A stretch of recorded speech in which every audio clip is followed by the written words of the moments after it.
Hello, everyone. Today I'm here with Dr. Tom Marshburn, our Chief Astronaut and VP of Programs and Safety and Mission Assurance at Sierra Space. Dr. Tom, thank you so much for joining us today. Really appreciate your time. You've been with Sierra Space for a number of years, and you've also been with NASA for many, many decades. You have 30 years of NASA experience, 18 of which are as a NASA astronaut, including over 330 days in space. You've also done 5 spacewalks, and you're one of a very small crew of people that have both flown on the shuttle, Dragon, and Soyuz. So to get up and back from the International Space Station. So we are so happy that you could join us today and really appreciate spending time with me over the next little while. Now, we're here today to talk about the Artemis II launch that's coming up, and it's NASA's first crewed mission of the Artemis program, which aims to return humans to the moon. And it's been a long time since anyone has been to the moon. I think the last time was over 50 years ago in the 70s with Apollo 17. So how are you feeling about this upcoming launch? A lot of excitement. It's been a long time coming. The NASA has had plans to get back to the moon in the past, and it looks like we're finally going to get there and do it.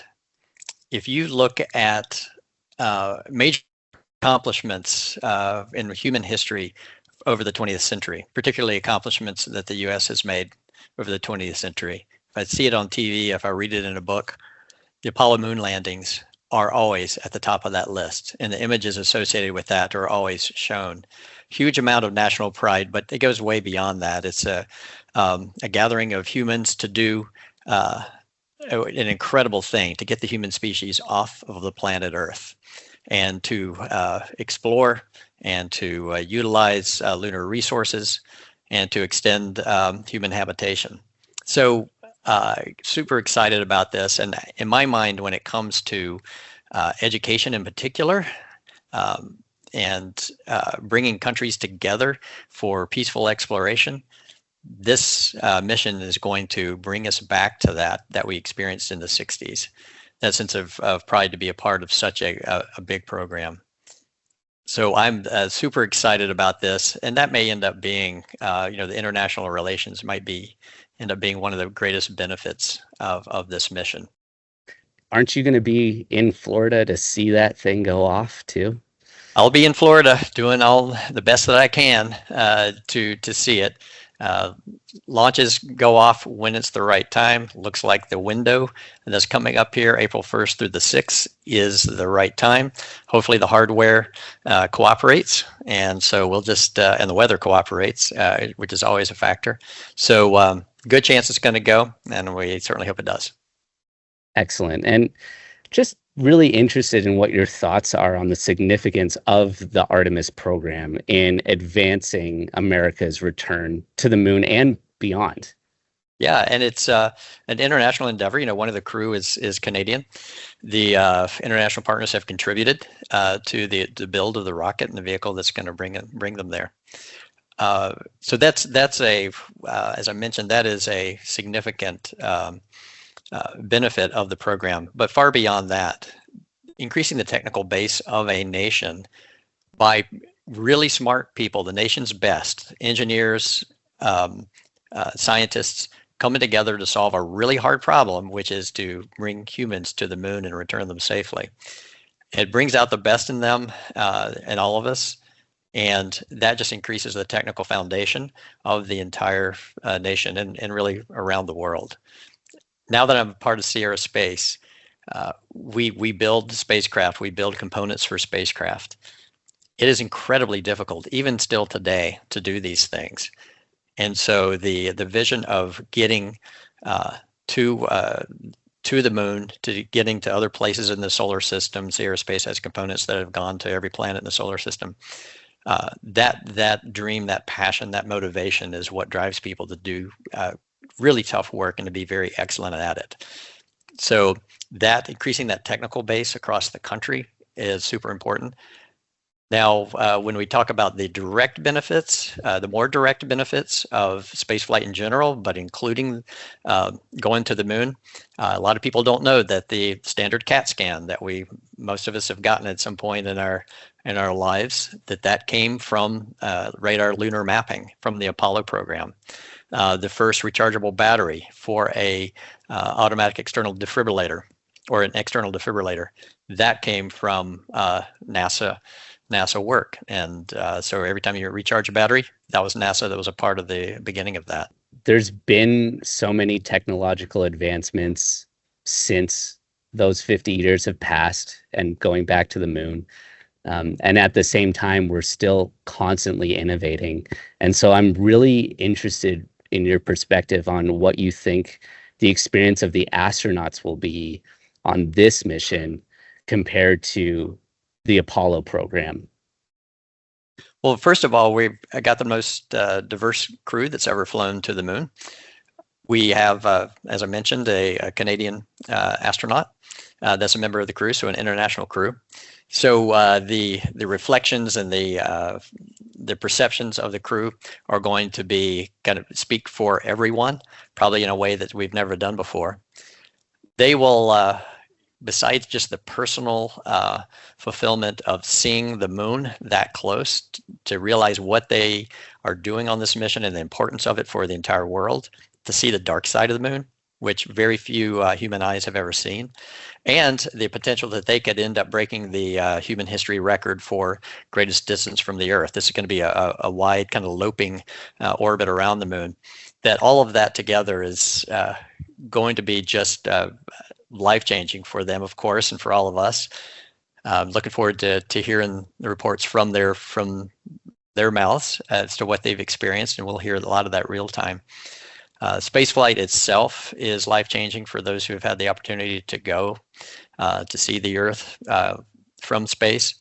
For them, though, they're going to see the entire Earth out one window. We haven't done that since 1972. Absolutely. And we've built so much on Earth, and now part of the Artemis program is thinking about or potentially moving forward with creating more of a habitat on the lunar surface. And what does that feel like to you when you're hearing about those plans? Well, it's very good to hear in the sense that it is the next logical step in exploration. We've established that humans indeed can get there. And this mission is the necessary first step. If you're going to do a controlled, logical, risk-reducing program, you practice out each one of your components before you actually go for it. This is what we did in Gemini in early Apollo. Do a lot of your testing in low Earth orbit, then get to the moon, and then get your astronauts on the surface of the moon. This is that first step. So the next step after all that is to begin to build an infrastructure. There's so much that we can do there on the moon, not only, and again, increasing our technical expertise in the right materials, the right components that we need, the communications, everything that's required to have human beings not only survive, but be effective on the moon. But then you begin to use the lunar resources that are available. There's helium-3, there's water there. There are things that not only help us continue to explore in space because we're using the resources there on the moon instead of always bringing them with us. We also began to mine, if you will, a lot of components that are going to be very useful in the potential for nuclear fusion, for quantum computing. A lot of scientists that would love to get their hands on a lot of helium-3 from the moon for these purposes might actually help close the business case for going to the moon. And then, of course, there's just the wonder and the passion of what we can do, finding out about our solar system on the lunar surface. How did we get here? What's next for the Earth and its evolution through its own history? What do we know about the solar system, especially if we get to the dark side and have people there?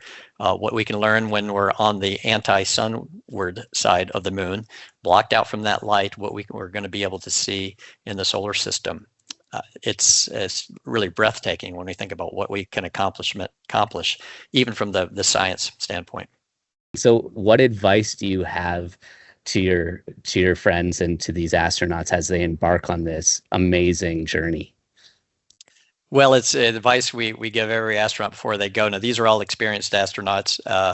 I don't know what advice I myself would have for them, except to say, because they obviously will get so focused on the mission, it's just a reminder to them the world can't wait to see what they're going to find out, and can't wait to hear from them. But we always remind each other before we go into space is to take the time to reflect on what it is you're doing. When you come back from space, you've got nothing other than your memories, some photos, and some videos. So get lots of photos and videos, including ones that you want to have for yourself and share with your friends. NASA will take all the rest of your time. So if you can just get out that little wedge of time for yourself, then that'll be important. That's wonderful. And how do you envision this Artemis program shaping the future of international collaboration in space? Well, it's very difficult to do any of this on our own. It is an entire human species endeavor, particularly as we advance further. I believe that NASA has the wherewithal and the expertise to lead, certainly today. And so NASA will continue to do that. You know, they're expanding the Artemis program with some definition now to the follow-on missions to include going all in on beginning to build a lunar surface infrastructure, but international partners are going to be a part of that. Likely not the critical within the critical path, but however, contributing as much as they are able and want to. They're invited in. And we do need as many humans as we can and governments as we can to accomplish all that we would like to do. So. And again, I think it's so important for the expenditures that we make in this country in so many different ways that one of the greatest accomplishments of, let's say, the International Space Station, been in low Earth orbit for 25 years over that. One of the greatest accomplishments is going to be peace on that space station, despite all the many countries that are involved in it and have astronauts there. And despite what's going on the Earth, the ISS remains a place of peace. And we would like for the moon and our further exploration collective initiative will also be kind of a beacon of hope and peace for the world. I love that. The Apollo program was roughly 11 to 12 years. The Artemis program has ambitions to be a long-standing program as well. And there are people that are going to be watching this mission that will be fully inspired to get into space. I mean, I am living proof of that. I'm from Canada. I watched Roberta Bondar go to space. I saw the Canada arm be part of the International Space Station. And now I'm in this industry because of those things that occurred to me as a young kid. So what do you think the Artemis program is going to do when it comes to inspiring the next future of engineers and scientists?